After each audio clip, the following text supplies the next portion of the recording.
অজু করার সময় যদি অজুর কোনো একটা নিয়ম ভুলে যায় অথবা অজুর শুরুতে বিসমিল্লাহ পড়তে ভুলে যায় তাহলে করণীয় কি? ব্যাংক থেকে না চাইতেই যে সুদ আসে সেটা দিয়া ব্যাংকের সার্ভিস চার্জ থেকে কাটাকাটি করা যাবে কিনা? মহিলা মাদ্রাসার ছেলে শিক্ষক ক্লাস করাতে পারবে কিনা? নির্ধারিত তারিখে বিদ্যুৎ বিল পরিশোধ না করলে আমাদের বিলম্ব মাসুল দিতে হয়, এতে কি সরাসরি সুদ হিসাবে গণ্য হবে? মহিলারা কি স্বামীর বাম পাজরের হাড় থেকে সৃষ্টি হয়েছেন?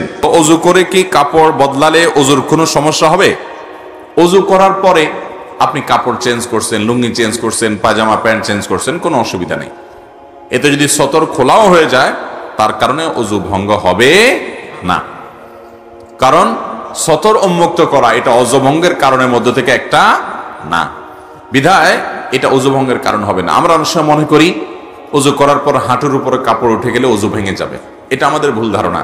হাঁটুর উপরে কাপড় উঠে গেলে অজু ভাঙবে, কিন্তু অন্য মানুষের সামনে আপনি হাঁটুর উপরে কাপড় তুলে ফেলেছেন, আপনি আপনার রান প্রদর্শন করছেন, তাহলে সেক্ষেত্রে আপনি গুনাহগার হবেন, কারণ আপনি সতর খুলছেন মানুষের সামনে, সেটা ভিন্ন বিষয়, কিন্তু এর সাথে অজু ভাঙার সম্পর্ক নাই।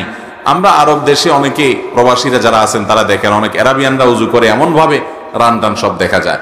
তো কোন কোন মাযহাবে রান সতরের অন্তর্ভুক্ত না, তারা সে অনুযায়ী আমল করে, কিন্তু বিশুদ্ধ মত অনুযায়ী এবং জমহুর উলামাদের মত হলো যে রান সতরের অংশ, এবং হানাফি মাযহাবেও তাই। সেজন্য রান বা হাঁটুর উপরের অংশ যেন প্রদর্শন না হয় সেটা সবসময় খেয়াল রাখতে হবে, অজু থাকুক আর না থাকুক, এর সাথে অজু ভাঙার সম্পর্ক নেই। যদি কোনো কারণে কাপড় উঠে যায় তার কারণে অজু ভাঙবে না, কিন্তু সতর ঢাকার যে গুনাহ সেটা আদায় হবে না। এরপরে প্রশ্ন হলো, অজু করার পর যদি হাঁটু, চুল ও শরীরের অন্য কোনো সতর দেখা যায় তাহলে অজু ভেঙে যাবে কিনা? এটা উত্তর ইতিমধ্যে এসে গেছে। এরপর প্রশ্ন হলো, অজু করার সময় যদি অজুর কোনো একটা নিয়ম ভুলে যায় অথবা অজুর শুরুতে বিসমিল্লাহ পড়তে ভুলে যায় তাহলে করণীয় কি? দেখতে হবে অজুর কোন জিনিসটা ভুলে গেছে। অজুর একটা কাজ ফরজ, হাত ধোয়া, সেটা ভুলে গেছে, অথবা মাথা মাসা করা ফরজ, এটা সে ভুলে গেছে, তাহলে তার অজু হয় নাই, ওইটা তাকে করতেই হবে, না হলে অজু হবে না। এটার কোনো কাফারা চলবে না, ওই কাজটাই তাকে করতে হবে যদি ফরজ ভুলে যায়। আর যদি সুন্নত ভুলে যায়, যেমন বিসমিল্লাহ বলতে ভুলে গেছে, তাহলে তার অজু হয়ে যাবে। কারণ হলো এটা কি না, ফরজও না ওয়াজিবও না, ফরজ ও ওয়াজিব না যেহেতু, অতএব এটার কারণে তার অজুর ক্ষতি হবে না, অজু হয়ে যাবে। বর্তমান সময় অনেক ব্যক্তি চেয়ারে বসে নামাজ পড়েন, অনেক সময় দেখা যায় চেয়ার কাতারের সোজা করে বসিয়ে উক্ত ব্যক্তি নামাজ কিয়াম করার জন্য সবার সাথে দাঁড়িয়ে যান, কিন্তু চেয়ারের কারণে উক্ত ব্যক্তি দাঁড়ানোর সময় নামাজের কাতার থেকে 1-1.5 ফিট সামনে গিয়ে দাঁড়ান, ফলে কাতারের সৌন্দর্য নষ্ট হয়ে যায়। এ ব্যাপারটা শরীয়ত সম্মত কিনা জানাবে।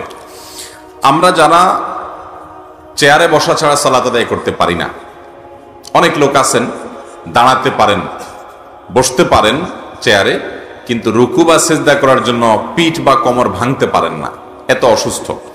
যদি এরকম সত্যিই হয় তাহলে ওই ব্যক্তি চেয়ারে নামাজ পড়লে তার নামাজ হবে, যেহেতু সে মাযুর। কিন্তু যদি কারোর একটু সামান্য শরীরটা খারাপ লাগে আর সে চেয়ারে বসে নামাজ শুরু করে দেয়, তাহলে তার নামাজ হবে। কারণ দাঁড়ানোটা যেরকম ফরজ, যথাযথভাবে রুকু করাটাও কি ফরজ, সিজদা করাটাও। আপনি একটু শরীরটা খারাপ লাগতেছে, একটু শরীরটা মেজমেজ করতেছে, এই অজুহাতে কি করলেন, আপনি একটু চেয়ার নিয়ে আরাম করে নামাজ পড়লেন। এই সামান্য ঠুনকো অজুহাতে চেয়ার নিয়ে নামাজ পড়লে নামাজ হবে। অতএব সঠিকভাবে নামাজ পড়তে হবে। এখন কথা হলো, চেয়ারে যারা নামাজ পড়বেন তারা কাতারে কিভাবে দাঁড়াবেন? এটার উত্তর হলো, এমনভাবে চেয়ারটাকে রাখবেন যাতে করে পেছনে মুসল্লিদের কোনো অসুবিধা না হয়। আপনি যদি চেয়ারের পেছনের যে দুইটা পায়া আছে, এই দুইটা পাও, এই দুইটা খুঁটি, এগুলোকে যদি আপনি যে কাতারে দাঁড়াচ্ছেন এই কাতারের ভেতরে রাখেন, কাতারের বর্ডারে, কাতার বরাবর রাখেন, তাহলে পেছনে মুসল্লিরা ডিস্টার্ব হবে না। এক্ষেত্রে একটা অসুবিধা হবে, সেটা হলো আপনার কোমর এবং কাঁধ মুসল্লিদের বরাবর হবে, যেহেতু আপনি কাতারে বসছেন, কিন্তু আপনার পাগুলা সামনে থাকবে। তো যেহেতু আপনি মাযুর, দুইটার যে কোনো একটা বরাবর থাকবে। আপনি যদি চেয়ার পিছনে দেন তাহলে সেক্ষেত্রে পাওটা সবার বরাবর থাকবে, কিন্তু কাঁধ কোমরটা আবার পিছে চলে যাবে। তো যে কোনো একটা পিছনে যাবেই বা সামনে যাবেই, সেজন্য যাতে আরেকজনের ডিস্টার্ব না হয়, সেই ক্ষেত্রে আপনি চেয়ারের পেছনের পায়া, আপনি যে কাতারে দাঁড়াচ্ছেন ওই কাতার বরাবর পিছনে পায়া রাখবেন, আপনার কাতারের বর্ডারের বাইরে যেন পায়া না যায়। বসবেন তাহলে আপনার কাঁধ এটা মুসল্লিদের কাঁধ বরাবর হবে, হ্যাঁ পাওটা আপনার সামনে থাকবে। এক্ষেত্রে দাঁড়ানোর জন্য আপনি যে অবস্থা আছেন এই অবস্থা দাঁড়ায় যাবেন, চেয়ার টানটানের দরকার নাই, তাতে কিছুটা সবার থেকে আপনি সামনে দাঁড়াইতে হবে। আর বসার সময় রুকু সিজদার সময় সবার বরাবরই আপনি থাকবেন। এটা ওজরের কারণে জায়েজ আছে, সাধারণ অবস্থাতে ইচ্ছাকৃতভাবে কাতারের বাইরে সামনে পিছনে করা কি নাই, জায়েজ নাই। নবী করিম সাল্লাল্লাহু আলাইহি ওয়াসাল্লাম বলেছেন সাওয়ু সুফুফাকুম, তোমরা তোমাদের কাতার সোজা করো, ফাইন্না তাসওয়িয়াতাস সুফুফ মিন ইকামাতিস সালাহ, কারণ কাতার সোজা করা নামাজ কায়েম করার অংশ। তিনি আরো বলেছেন যে তোমরা কাতারকে বাঁকা করো না, যদি কাতার বাঁকা করো আল্লাহ তাআলা তোমাদের অন্তর বাঁকা করে দিবে।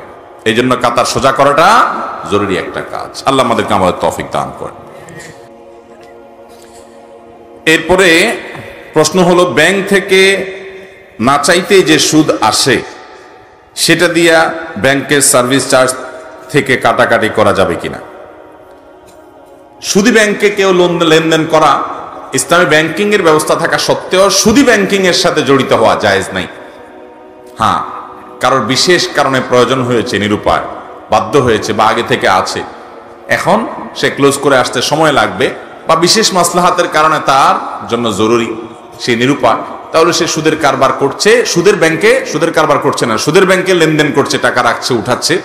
এটা যদি কারোর নিরুপায় পর্যায়ের হয় এবং সে যদি রাখে, তাহলে তার যে ইন্টারেস্ট বা সুদ যেটা আসে, এই সুদের টাকাটা ওই ব্যাংকে যে লেনদেন করার কারণে তার ইয়ারলি চার্জ কাটে, তার ব্যাংকের হিসাব ব্যবস্থাপনা করার কারণে যে তারা চার্জ নেয়, এটিএম কার্ডের জন্য চার্জ নেয়, চেক ইস্যুর জন্য চার্জ নেয়, ইত্যাদি ইত্যাদি, এই চার্জের টাকাগুলো ওই সুদের টাকা যেটা সে পেয়েছে ওইটা দিয়ে সে কাটাকাটি করলে সেটা জায়েজ হবে না।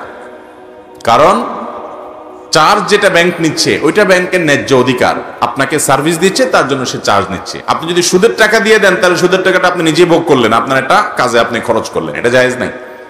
আপনি সুদের টাকা যেটা আপনার অ্যাকাউন্টে চলে আসছে ইতোমধ্যে, তো সেটা আপনি কোনো গরিব দুঃখীকে দান করে দিবেন কোনো সওয়াবের নিয়ত করা ছাড়া, বাস ওইটা আপনি নিজে ভোগ করতে পারবেন। অতএব ব্যাংকের টাকা আবার ব্যাংকে দিয়ে দিলাম হলো না, তা আপনি কি করলেন, ঘুরে ফিরে ভোগ করলেন, এটা জায়েজ নাই। মহিলা মাদ্রাসার ছেলে শিক্ষক ক্লাস করাতে পারবে কিনা? যদি মাদ্রাসা মহিলা হয়, মেয়েদের মাদ্রাসা হয়, তাহলে মেয়েদের মাদ্রাসায় মেয়েরাই শিক্ষকতা করবে, এটাই হওয়া উচিত। যদি পুরুষরা শিক্ষকতা করতে হয় তাহলে অনেক শর্ত শারায়েত মেনে করতে হবে। সে শর্তগুলোর এক নম্বর হলো শরীয়তের পর্দার বিধানকে অক্ষরে অক্ষরে মানতে হবে, যেমন পর্দার আড়ালে থেকে পড়াবে এবং কোন রকমের ফিতনা যাতে না হয় সেজন্য সকল ব্যবস্থা গ্রহণ করবে। কারণ আল্লাহ রাব্বুল আলামিন পর্দার বিধানটাকে ফরজ করেছেন, আমাদের ইজ্জত সম্ভ্রমকে হেফাজত করে নির্দেশ করেছেন। অতএব এটা কোনোভাবে লঙ্ঘিত হতে পারে সেই দুয়ার উন্মুক্ত করা যাবে। যে পুরুষ পড়াচ্ছেন সেই পুরুষ কি পড়াচ্ছেন সিসি ক্যামেরা মনিটরিং হবে, তিনি কি কথা বলছেন, তার অ্যাটিটিউড কি, সেগুলো মনিটর করতে হবে, দেখভাল করতে হবে যাতে কোনো ফিতনা পতিত না হয়।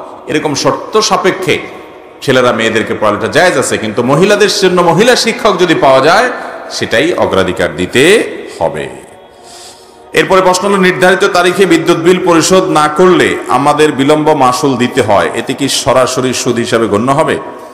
যেই কোনো লেনদেনে, যে কোনো কাজে আপনার আর্থিক দণ্ড যেটা আরোপ করা হয় শরিয়ার দৃষ্টিকোণ থেকে সেটা জায়েজ নাই।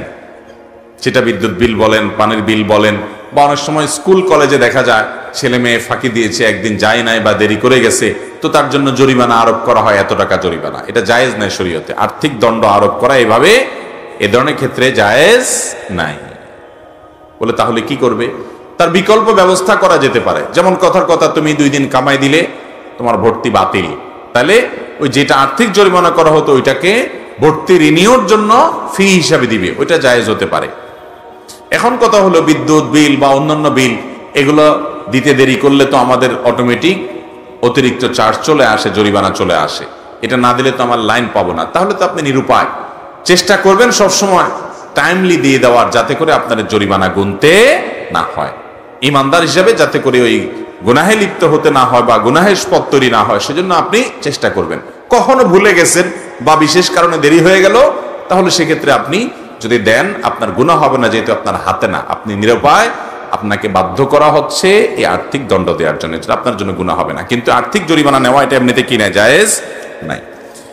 এরপরে প্রশ্ন হলো, মহিলারা কি স্বামীর বাম পাজরের হাড় থেকে সৃষ্টি হয়েছেন?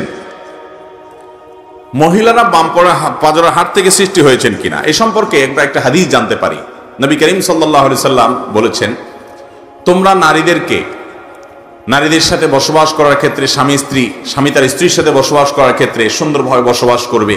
তারা ভুলটুল কিছু করলে নবী সাল্লাল্লাহু আলাইহি সাল্লাম তাদেরকে সংশোধন করার জন্য বলেছেন। কিন্তু বেশি সংশোধন করার চেষ্টা করা, অনেকে আছে একেবারে বেশি তেড়ামি করে, বেশি সোজা করতে চায়। নবী সাল্লাল্লাহু আলাইহি সাল্লাম তাদের সম্পর্কে বলেছেন, বেশি সোজা করতে চাইলে ভেঙে যাবে তারা। কারণ ফাইন্নাহুন্না খুলিকনা মিনাদ দিলআইল আইসারি, কারণ পুরুষের বাম পাজরের হাড্ডি থেকে তাদেরকে তৈরি করা হয়েছে যেটা একটু বাঁকা। অতএব খুব বেশি সোজা করতে গেলে এটা ভেঙে যাবে, সীমা লঙ্ঘন করা যাবে না।